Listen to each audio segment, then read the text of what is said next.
Okay, welcome back to the pod. This is James, and we are going to be going through James Clear's book, Atomic Habits, today as part of our nutrition series. Now, hopefully, if you are listening to this, you have already read or listened to James Clear's Atomic Habits or part of Atomic Habits. If not, please go away and do that, because that is what we're going to be referring to today. Now, what is Atomic Habits? What does the book talk about? It covers a million different things. Obviously, in the name, it covers habits. But we're going to be looking specifically around identity-based goal setting and around sort of how we can set ourselves up from a nutrition standpoint using this formula or this format. Now, you're probably thinking, what on earth is he talking about? What is identity-based goal setting? So, to give you a bit of background, when we think about our goals, and what a lot of people tend to do is we think of outcomes. So, I just want to drop a dress size. If only I could lose another stone. When I hit this weight, I'll be happy. All of those things are outcome focused. So we've got a target in mind, and that's what we're looking to achieve. Now, obviously that's great for some people. A lot of the time I would argue that we get there, but mentally nothing has actually changed. So we always go, if only I was this weight on the scales. I go, well, what happens when we're that weight on the scales? And a lot of the time it's people thinking, if only I was that weight on the scales, but it's what they weighed 30 years ago, and it's probably not realistic that that's going to be the case. But anyway, that's a story for another day. When we try to think about identity-based goal setting rather than outcome-based goal setting, it's trying to flip the narrative and think, well, up until this point, the decisions that we've made and the things that we've done day in, day out has got us into the position that we're currently in. Now, the chances are, if you're going through this series, it probably means that you've got yourself into a position that is not desirable. It is a position that you are not necessarily too happy with, and that you are looking to make a change. So your current identity is of somebody that potentially has a negative relationship with their nutrition and their training. Their identity is perhaps someone that doesn't have the right attitude towards their exercise or their food, or they simply just aren't aware or don't know what's going on, which is absolutely fine. But if we were to think, rather than I want to drop a dress size, and put ourselves in the shoes of what would the person that has dropped that dress size, what would that person be doing day in and day out that is different to what I do right now? So the person right now, who I currently am, that's got me to this position, they might not exercise, or they might not exercise consistently. They might not eat enough food, or they might eat too much food, and they overconsume their calories. They probably don't prepare their meals. They probably don't book in their workouts or do strength training. And that's what's got them to where they are. But what does the person that's looking to drop a dress size do? And that's where it starts to come from within. So hopefully you can start to see where we're going with this. So we're going to start off with that outcome was I want to drop a dress size. Fine. That's absolutely fine. That can stay there. That can stay over to one side. Let's go back down to that identity. What does that person do? Now, my assumption is going to be that they exercise minimum 2 to 3 times per week. And ideally, they have a coach, and it's strength focused, and it's at 365Fitness. That's an ideal. Ideally, they're going to have planned 2 out of their 3 meals every single day, so they know exactly what they're consuming. They're making sure they get the right amount of protein and the right amount of calories.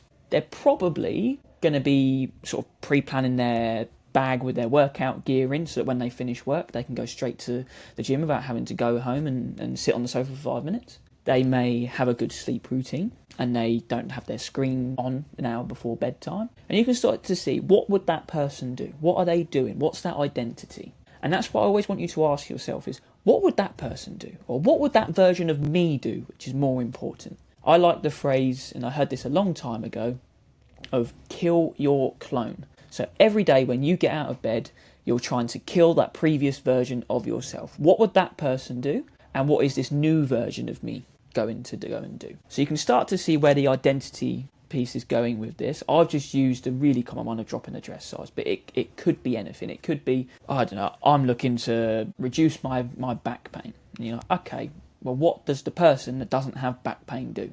They probably move frequently. They probably stretch. They probably strength train. They probably, there's a million and one things that they might. But what does that person do compared to the person that does currently have back pain do? Because obviously we've got to do something different if we want change. If we always do what we've always done, you'll always get what you've always got. Now identity is done, we now need to start thinking, what processes do they have in place? We know what things that they're likely to go and do. Oh, hello. No, you're all right. It's now the gyms. It's all yours. No, you're all right. So you've got the identity, so we know what that person is likely to go and do. Now, what processes are they going to put in place? Now, I've just been talking about this quite a lot anyway, but let's start off. I normally like to think like 3 physical things, 2 nutritional things, and maybe 1 mindset thing. What 3 things physically is that person doing each week? Now, I sort of gave this away earlier.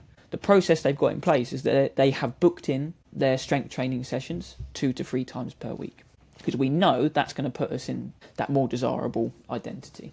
We know they've probably done their food shop and have done it in a way that they know what they're going to be eating for breakfast, lunch and dinner. We know that they have packed their gym bag the night before. So they're the processes, they're the things that they're going to do day in, day out that are going to get them the outcome, but we're not focusing on the outcome. It will just be a byproduct of what we do each day.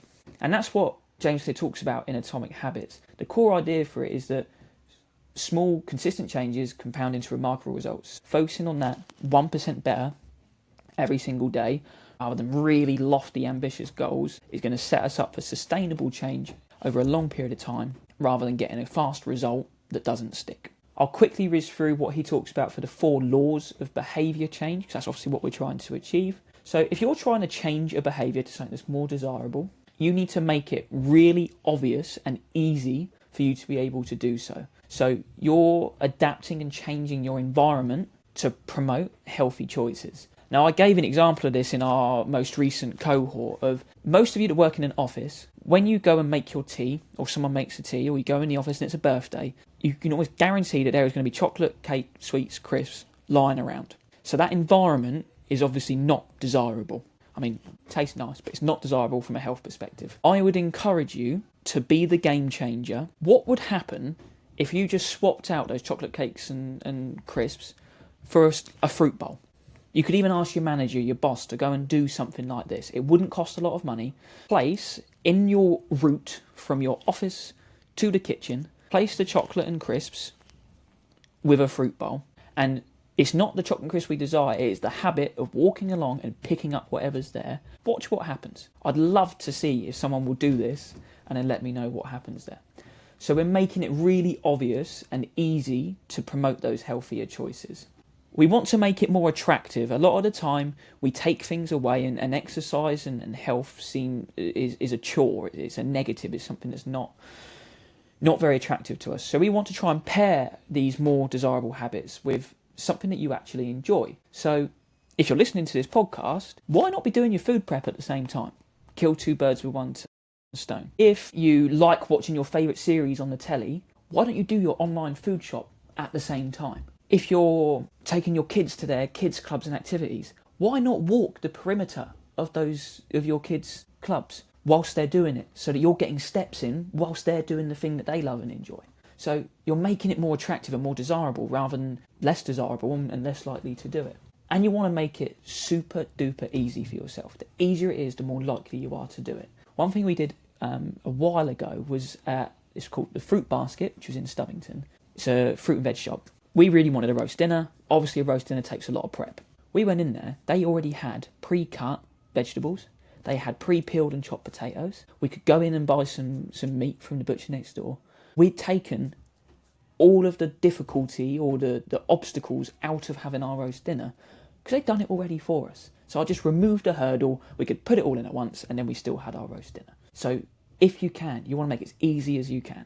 Pack your gym bag the night before. Book your workouts in advance. All of those little things to give yourself those 1% changes. Hopefully, you can start to see where the laws of behaviour change, and it should hopefully, I really hope there's a light bulb moment that goes off for you guys when you're going through this one. Obviously, these are things that we've been talking about to encourage new, better behaviours, but you're probably wondering, how on earth do I get rid of the bad habits that I have?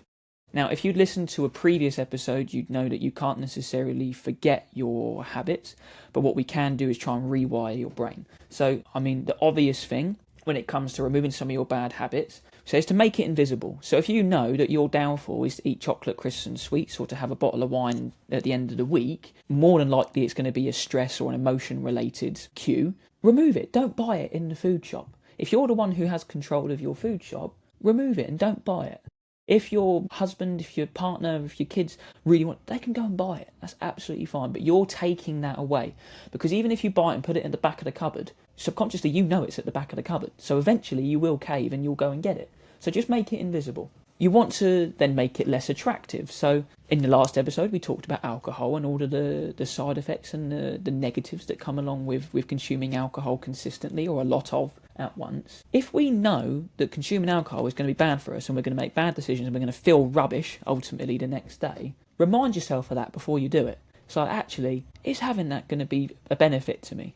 Does the person that has dropped a dress size consume all of this alcohol on a Saturday night, or do they consume a little bit of alcohol and still eat what they were going to eat anyway? So you're trying to make it less attractive. You're trying to remind yourself of the reasons why you're doing it or why you should not do something. And I guess ultimately, if you have a coach or you have someone that you're leaning on, it might be a friend or family member, use them to lean on, and they might check in on you and say, how did you get on Friday with your night out? If you know someone's going to be asking you how you got on, and you know that, I think it's the way that humans are wired, that we'll always put everyone else in front of us and we prioritise others. So if someone's counting on you to do something and to do it well, the chances are you're going to do it. If you're just relying on yourself, we're very quick and it's very easy for us to go, I'll just do it tomorrow. I'll do it another day. It wasn't that bad. It was only once. But if you've got someone else that's there, chances are you probably will be more accountable, and again, you'll make better decisions. This is an absolute whistle stop of what identity-based goal setting is. So it's looking at your identity, the systems or the processes, so what that person does, then the outcome. So the outcome is something that we don't necessarily worry about. It will be a byproduct of the things that we do day in, day out, consistently over time. The 3 commitments that we then touched on after our talk around atomic habits is to retrack our step counts. So we're just going back to the top of when we first started this series. Let's see what's going on with our steps. Have we increased our average over a week? Has it improved? If it has, brilliant. If it hasn't, what can we do to try and bring that up and improve there? I've also put plan an additional activity or an SOS meal, so like the batch cooking, the high protein meal, for a social occasion. So again, if you look at your diary, we plan ahead, we bank the calories, and we know we're going out on Saturday. Could we potentially do a workout before we go out that evening? Could we get our step count up, or could we book something in for the following day to build that momentum back up? And then I also got everyone, again, more from an accountability standpoint, to send their 2 biggest takeaways from Atomic Habits into our group chat. So if you've listened to this, and hopefully you've already listened to Atomic Habits or read it, if you haven't, go and do it now, and then please let me know what your 2 biggest takeaways are, because everybody will take something else away from the book or from what you've listened to today, and I'd love to know what you're going to go away and implement into your routines, into your lifestyles, to better your health and improve your health. Hopefully you have found this useful. I believe we've got one more episode in our nutrition series that we're going to go through, where we touched on a Q&A with our members, so I will open that up to the pod, fire away with some questions, and then I can answer that on the next pod. And then we do our wrap up. We do our end of sort of nutrition course retest. So we go back on the embody and our measurements, and then we set a revisit for about 8 to 10 weeks time to see if people are still following any of those commitments that we have discussed over the last sort of 6 or 7 weeks. For the guys that have done it now, that will take them over the Christmas period, and we are doing our catch up in the middle of January. So it'll be a nice one to see how people have fared over the festive period. Anyway, I hope you enjoyed this one, and I will see you on the other side.